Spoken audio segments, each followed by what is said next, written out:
Graças e paz novamente, irmãos. Vamos abrir a palavra de Deus lá no livro de Mateus.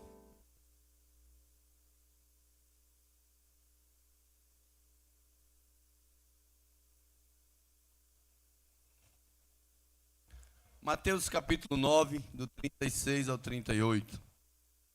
Mateus capítulo 9, do 36 ao 38. Amém? Diz assim a palavra de Deus: ao ver as multidões, Jesus sentiu grande compaixão pelas pessoas, pois que estavam aflitas e desamparadas como ovelhas que não têm pastor. Então falou aos seus discípulos: de fato a colheita é abundante, mas os trabalhadores são poucos.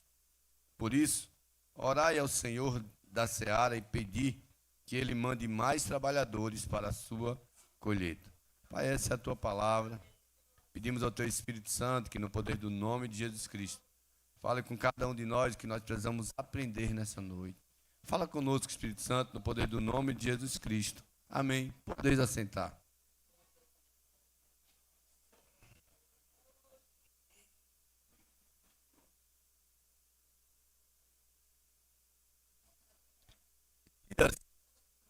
Eu estava olhando e vendo que tem muitos irmãos que sumiram, faltando alguns irmãos, algumas pessoas que a gente estava acostumado a ver aqui na igreja e de repente a gente começa a procurar e não acha essas pessoas. E a gente imagina, eu gosto de dizer assim, se nós que somos seres humanos, como falhos como somos, sentimos falta, imagina Deus. Imagina Deus como ele não fica. E a minha oração esses dias foi para justamente isso, Senhor, trazer de volta essas pessoas. Trazer a presença, trazer para casa, sabe, para que Deus acenda novamente a chama, para que a chama seja acesa, para que o fogo do Espírito Santo ele possa incendiar novamente essas pessoas e elas possam ter prazer de estar na casa de Deus, servindo ao Senhor. Esses dias eu me peguei muito falando sobre isso, falando com Deus sobre isso. Que nós possamos dizer assim, Deus, como disse Isaías, eis-me aqui, mas não apenas um eis-me aqui da boca para fora. Mas um eis-me aqui dizendo assim, Deus, como que eu posso ser útil no teu reino? No que o Senhor pode me usar no teu reino? Tem uma música de Armando Filho que ele diz que ninguém é inútil. Não existe uma pessoa para dizer, aquela pessoa é inútil. Não existe. Não existe. E no reino de Deus fica bem claro que todos nós somos úteis. Todos nós somos úteis. Todos nós temos algo para dar, algo para ensinar. Todos nós, sem exceção, independente de você ser o mais novo aqui presente ou o mais idoso aqui presente, todos nós temos sempre algo para dar, sabe, na casa do Senhor, na obra do Senhor. Eu gosto de olhar dessa maneira. Jesus, ele nos ensina através dessa palavra justamente a termos esse sentimento. Sentimento de compaixão, de começar a olhar em todas as direções. Olhar nas direções e começar a olhar as pessoas. Eu sei que se a gente começar a olhar, e depender da direção que você olhar, você vai ver pessoas passando por lutas diferentes. Eu sei que nem sempre a gente vai conseguir ajudar todas as pessoas. É notório, nós não vamos conseguir ajudar todas as pessoas. Mas eu sempre acredito, irmãos, que na medida do possível, aquelas que nós pudermos ajudar, a gente tem que ajudar. Era isso que Jesus estava ensinando. Então, olha, o nosso sentimento ele tem que ir muito mais além do que apenas um olhar. A gente tem que ter um sentimento de ajudar, de fato, quem está precisando. É por isso que ele fala para nós e usa esse contexto. Porque Jesus ele sabia exatamente o que ele via nas pessoas. O contexto dessa passagem, eu gosto de olhar porque Mateus 9 ele encerra uma sequência de milagres, mas também de ensinamento. Por que milagres? Porque eu gosto de olhar quando Jesus ele está curando os enfermos. Se você olhar no capítulo 8, até chegar ao 9, ele começa justamente curando enfermos. Jesus estava olhando na direção das pessoas. E as pessoas também estavam sendo levadas até ele. De certa forma, eles chegavam a ele. E todas que chegavam, diz a Bíblia, que ninguém saía sem receber a cura. Aí às vezes a gente diz assim, mas eu não sou Jesus. Eu sei. Talvez a gente não possa dar a ajuda que Jesus dava, a cura que ele levava, o que ele fazia. Mas ainda tem muita coisa que nós podemos fazer como seres humanos. Eu gosto de olhar quando Jesus ele levava as pessoas até ele, as pessoas endemoniadas. E a Bíblia fala que ele curava aquelas pessoas, libertava aquelas pessoas. Eu gosto de olhar, irmãos, porque se a gente olhar desde Maria Madalena até aquele homem, o Gadareno, como é conhecido. A gente olha para Maria Madalena indo até ele, mas a gente vê que ele vai até Gadara. A gente vê uma mulher correndo atrás dele, dizendo que a filha está endemoniada. A gente vê um pai dizendo que o filho está endemoniado e que o demônio joga ora na água, ora no fogo. E você vê Jesus libertando essas pessoas. Sabe, Jesus não estava perguntando de que país você é, de onde você veio, qual a sua origem, qual a sua família, não. O que ele estava olhando era a necessidade das pessoas. E conforme a necessidade, ele liberava a libertação, a cura, a restauração, o renovo. Ele está demonstrando na prática. Na prática, não apenas, sabe, mostrando libertação, curando enfermo, mas também perdoando o pecado. Porque essa é a fase mais difícil do ser humano. Porque tem pessoas, irmãos, que às vezes erram e elas ficam sem querer se perdoar. Tem pessoas que o inimigo usa a partir de um erro que cometeu. E aí o inimigo começa a lhe aprisionar, lhe colocando medo, lhe colocando uma grade de medo para que você não se liberte. Aí você acha que todas as pessoas podem ser perdoadas, menos você. Que todas as pessoas merecem uma segunda chance, menos você. E a Bíblia está mostrando que Jesus, ele mostrava para aquelas pessoas que ele estava liberando perdão, a ponto dele dizer, se o Filho vos libertar, verdadeiramente sereis livres. Ele está falando de uma libertação total, completa. Não é uma libertação apenas em uma área. Não é apenas em um momento. Ele está falando da libertação por completo, de um perdão de pecados, para que ninguém venha lhe acusar pelo erro que você já cometeu. Para que você não seja motivo de ninguém estar apontando o dedo e dizendo assim, olha, você fazia isso ou aquilo. Não. É esse renovo, é esse perdão de pecados que Jesus apresenta às pessoas. Jesus que, ao passar em determinada localidade, uma pessoa lhe aborda, não era qualquer pessoa, era alguém importante daquela época. Era alguém que tinha vergonha de se expor. Mas quando o problema chegou dentro da casa dele, Jairo se desesperou e ele foi até Jesus. Ele diz, a minha filha.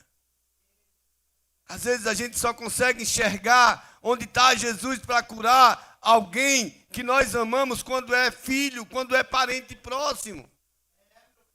Ele está mostrando que nós podemos olhar a partir dos nossos, mas estender o nosso olhar mais adiante. A mulher toca nele, nas vestes dele, e é curada de um fluxo de sangue que já durava 12 anos. A Bíblia vai dizer assim, e ela gastou tudo que tinha.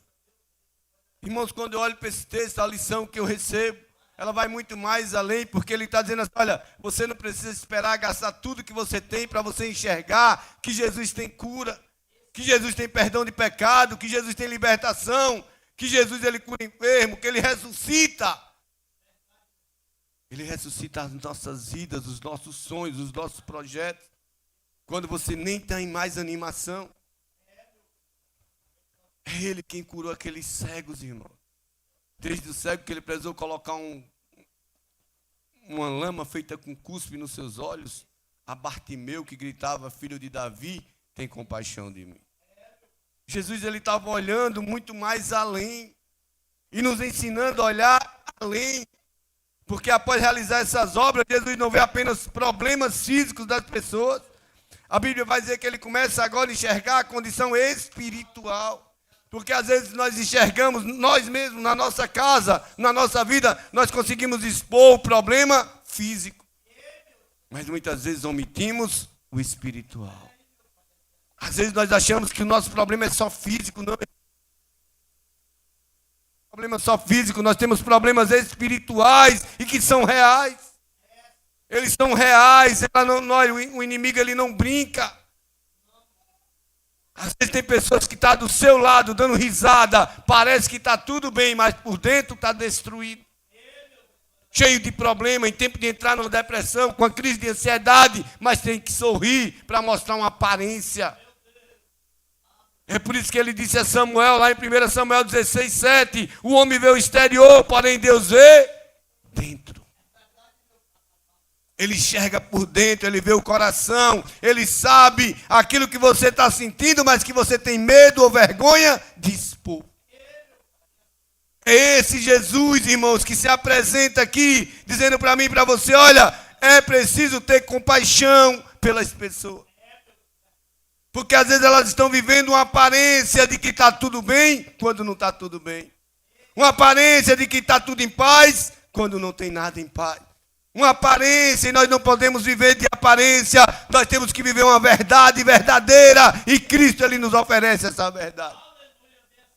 Mudanças, transformações que nós precisamos, viver a partir da compaixão. Compaixão de Jesus. A Bíblia diz que ele sentiu grande compaixão. A palavra grega aqui, ela nos dá uma tradução bem interessante. Ser profundamente movido por dentro.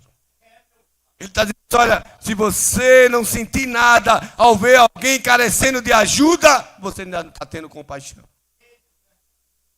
Jesus mostra para a gente, quando ele dá o exemplo do bom samaritano, que ele diz, os religiosos passavam por longe, os levitas passavam à distância, e ele diz, aquele a quem ninguém esperava que ajudasse, ajudou.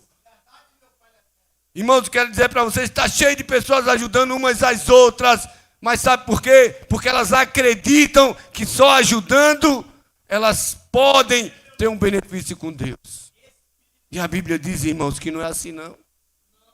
A Bíblia diz que aqueles que seguem a Cristo têm a obrigação de ter compaixão. Compaixão.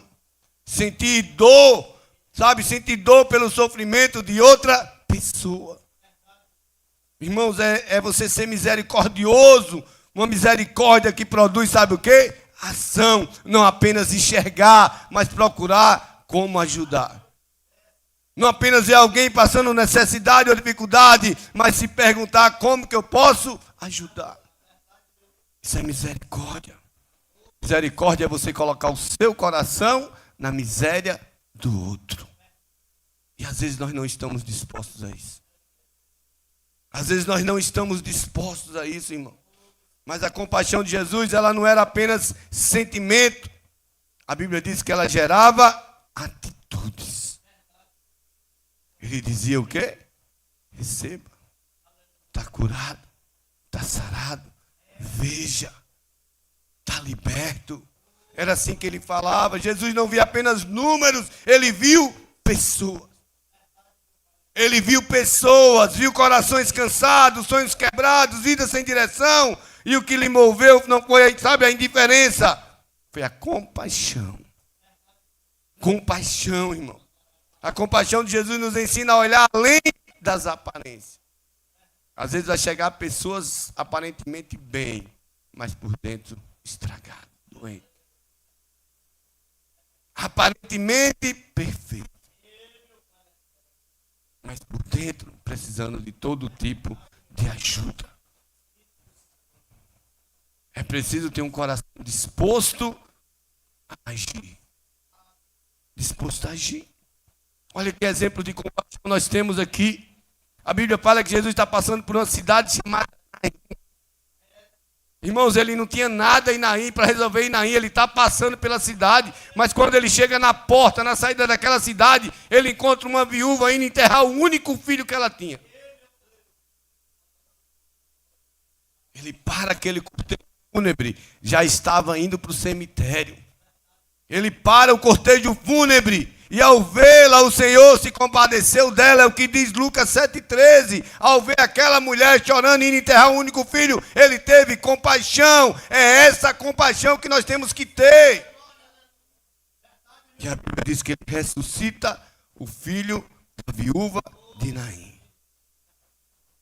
Compaixão, compaixão que fez Jesus ter por aquela multidão que o seguia naquele exato momento onde não tinha comida, nem pão, nem ao menos lugar para comprar pão para dar para tanta gente.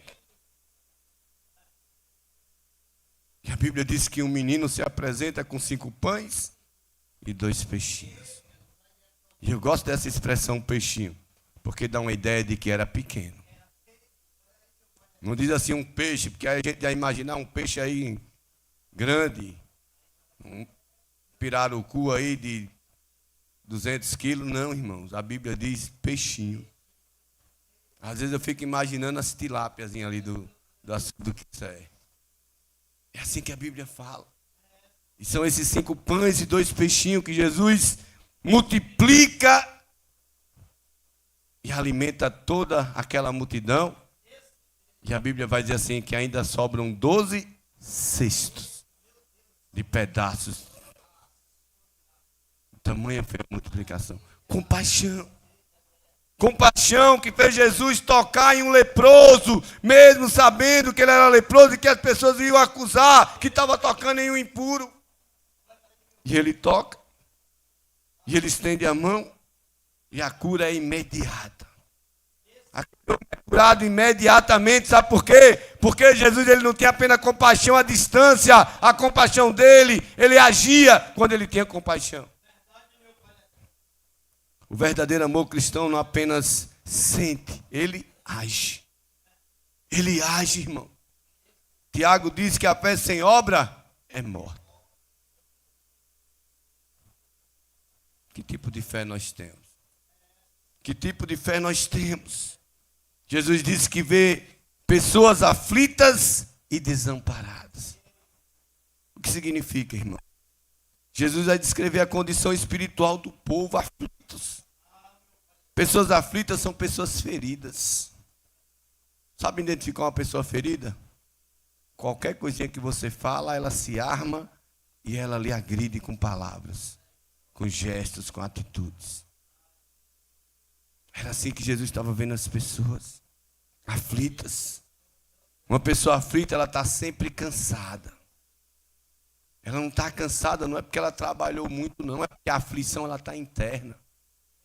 Não é porque ela trabalhou o dia todo, não, irmãos. Não é porque acordou 4 da manhã e 18 horas ainda está pegado no bater. Não é isso, não.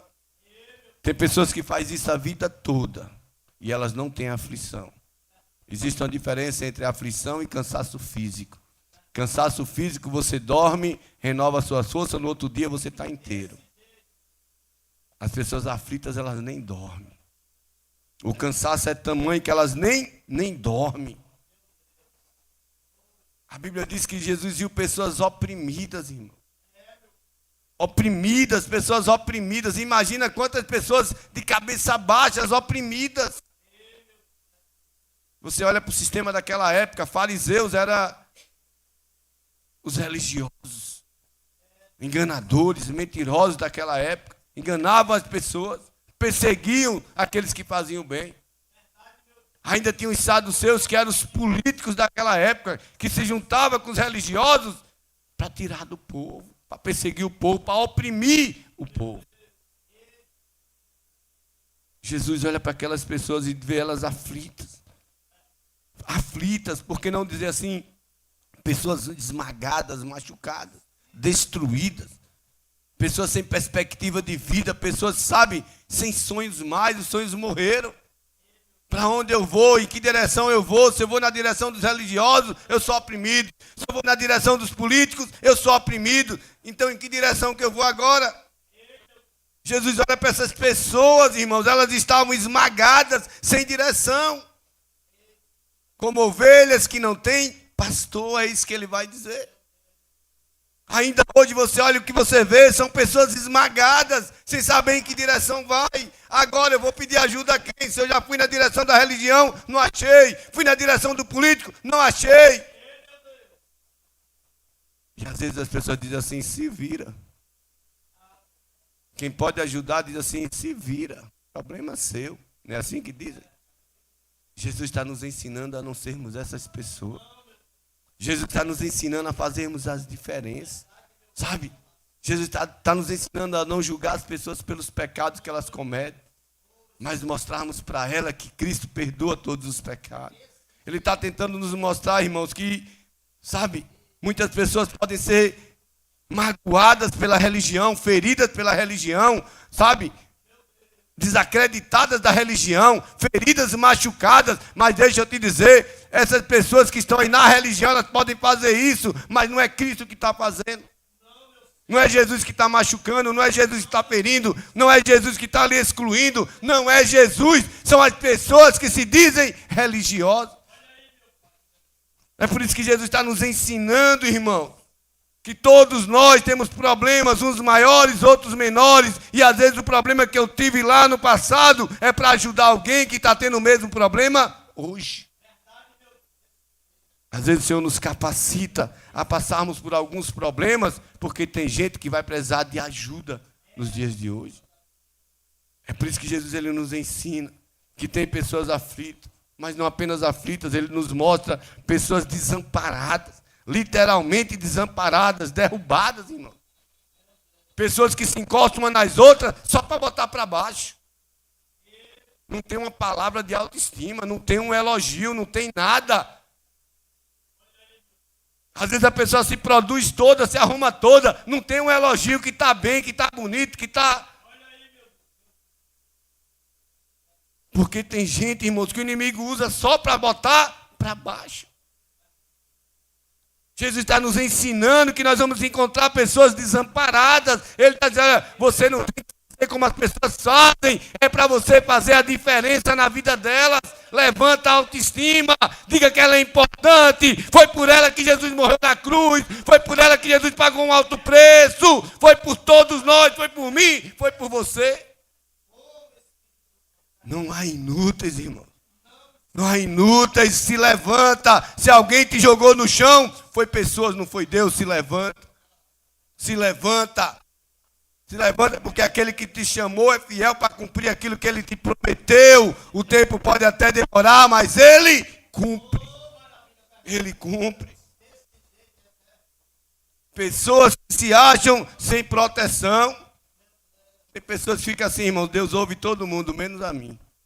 Responde a oração de todo mundo, menos a minha.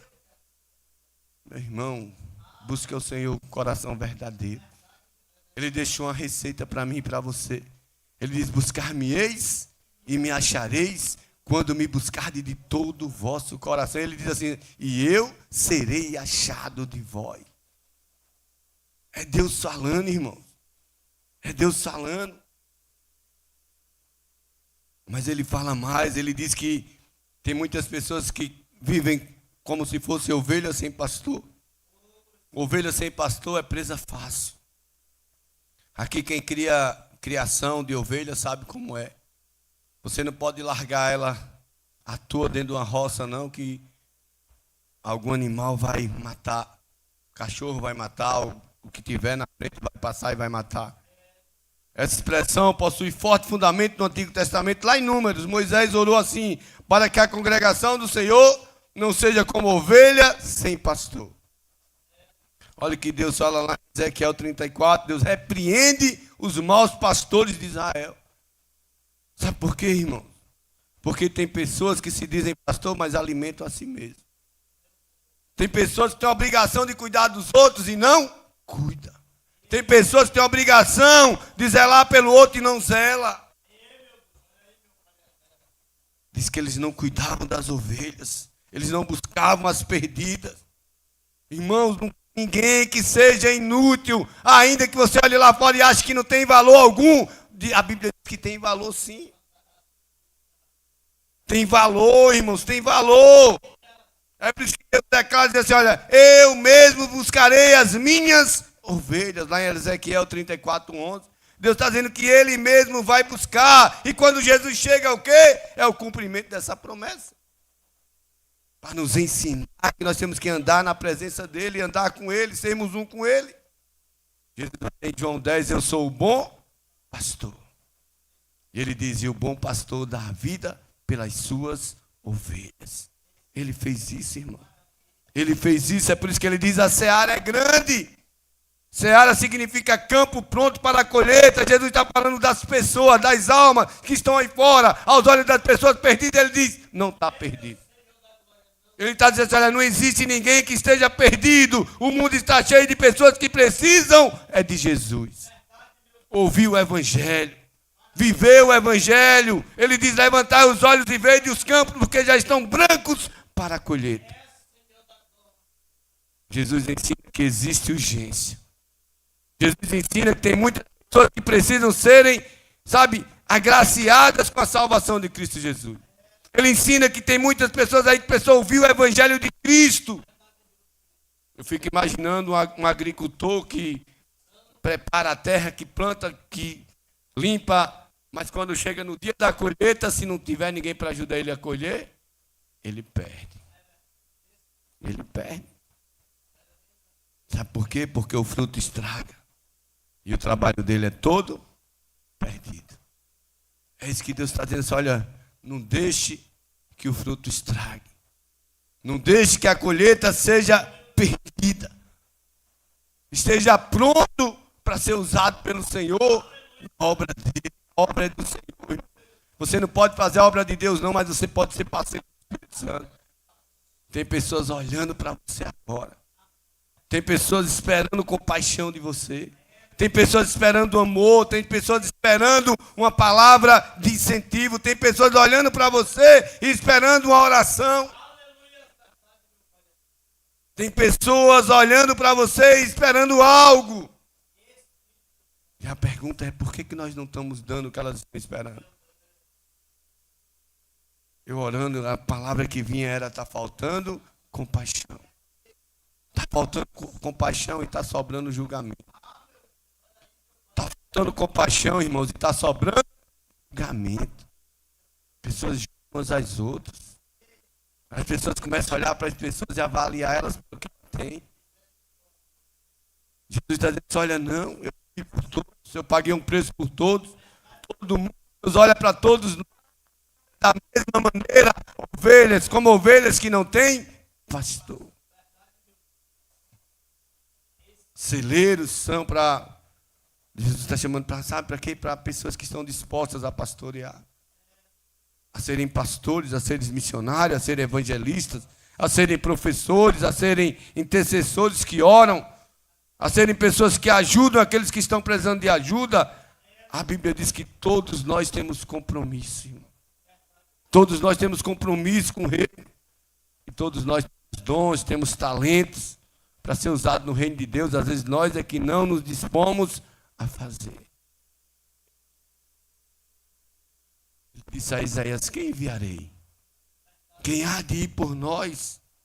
Isaías disse, eis-me aqui. Envia-me a mim.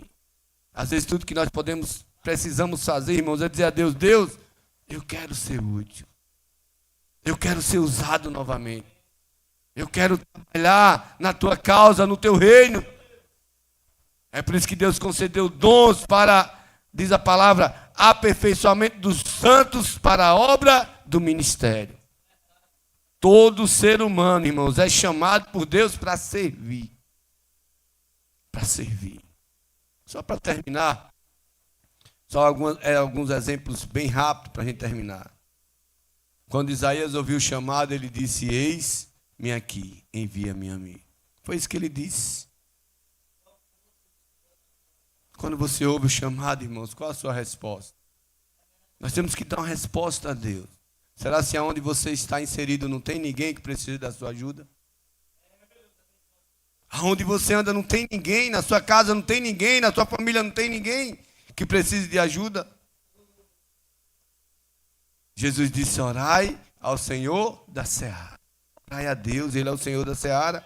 Jesus não manda os discípulos saírem primeiro, Ele manda orar. Até para ajudar alguém, Ele diz, ore. Ore que Deus vai colocar no seu coração, ore. Porque Ele manda orar, irmãos, porque a obra é de Deus. Porque o reino é de Deus. Porque o campo pertence a Deus. Porque as almas pertencem a Deus. Porque os trabalhadores são chamados por Deus.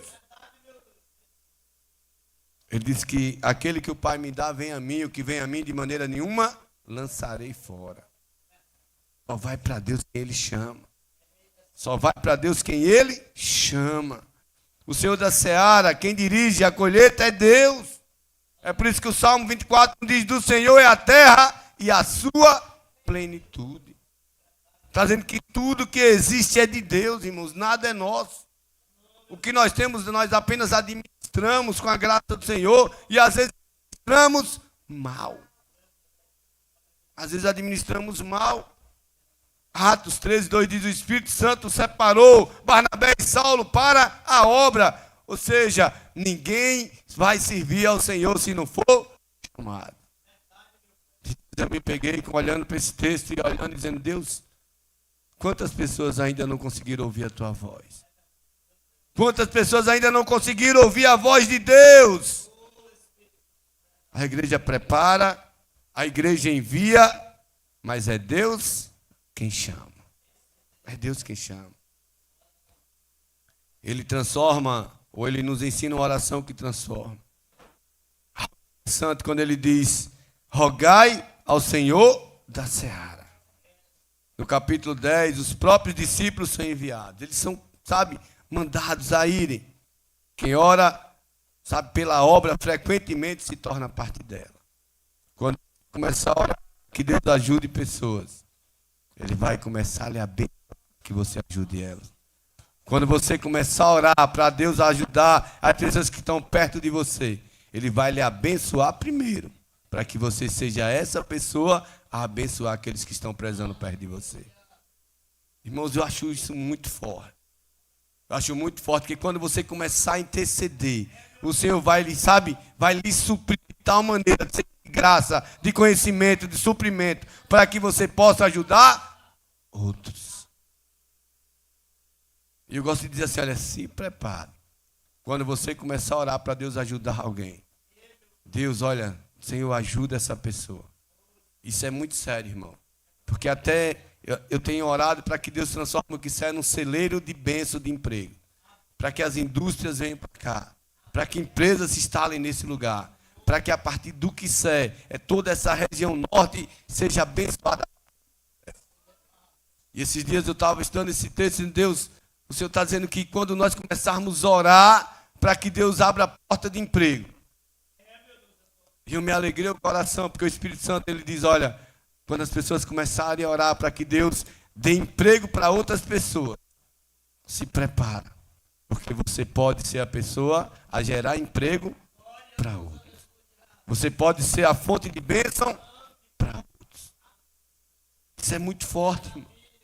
Isso é muito forte. Quem ora pode ser a pessoa a ser usada para abençoar outras pessoas. Eu quero terminar mostrando mais alguns exemplos. Muitas igrejas oram por evangelistas, por missionários, por obreiros. Deus pode estar respondendo hoje essas orações. Deus pode estar respondendo hoje, quando eu digo, eis-me aqui. Quando eu estou disposto a ajudar outras pessoas.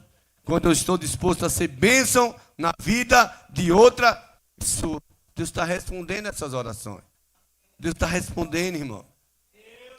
Fica em pé.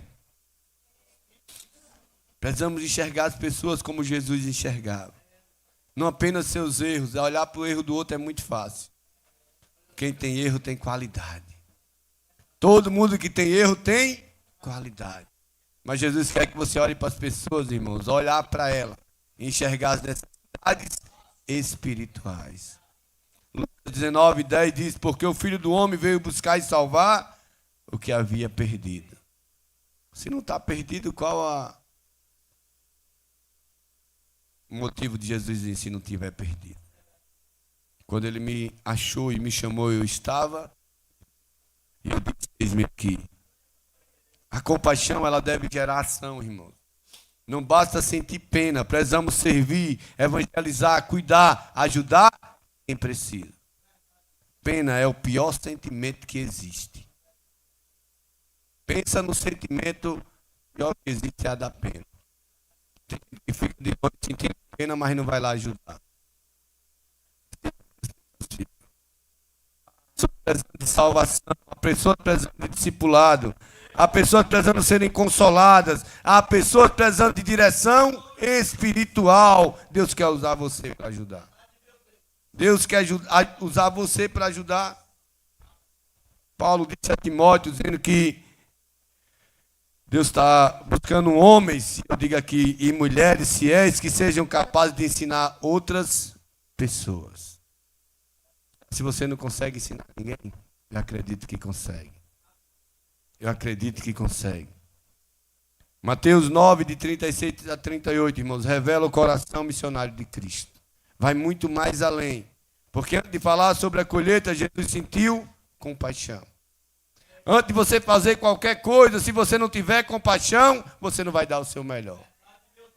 Antes de ajudar outra pessoa, se você não tiver compaixão, você não vai dar o seu melhor. É preciso ter compaixão. O missionário, ele nasce do amor pelas pessoas. Sabe, irmãos? Ele viu a multidão perdida, sem direção, necessitada de uma pessoa para ajudar, de um líder para lhe guiar o caminho. A mesma realidade continua hoje. Não tem como você chegar sozinho na presença de Deus. Alguém tem que te guiar. Alguém tem que lhe conduzir. O desafio permanece. Ver como Jesus vê, sentir como Jesus sente, orar como Jesus ordenou e trabalhar aonde Jesus nos enviar. Deus Todo-Poderoso, Pai. Que o Senhor nos ajude a ouvirmos a Tua voz e a fazermos a Tua vontade. Que o Senhor nos ajude a olhar para a nossa cidade, olhar para o que é, olhar para a nossa igreja, olhar para a nossa geração, Pai. E que o Senhor encontre em nós, Pai, não apenas espectadores da colheita, mas trabalhadores da seara do Senhor. Que Jesus continue nos capacitando, nos dando a graça, nos enchendo de misericórdia, graça e compaixão, para olharmos como Jesus olhou, para ver o que Jesus viu e ajudar como Ele ajudou. Que a graça do Senhor seja derramada sobre a vida de cada pessoa aqui presente. É a nossa oração, Pai, em nome de Jesus Cristo. Amém.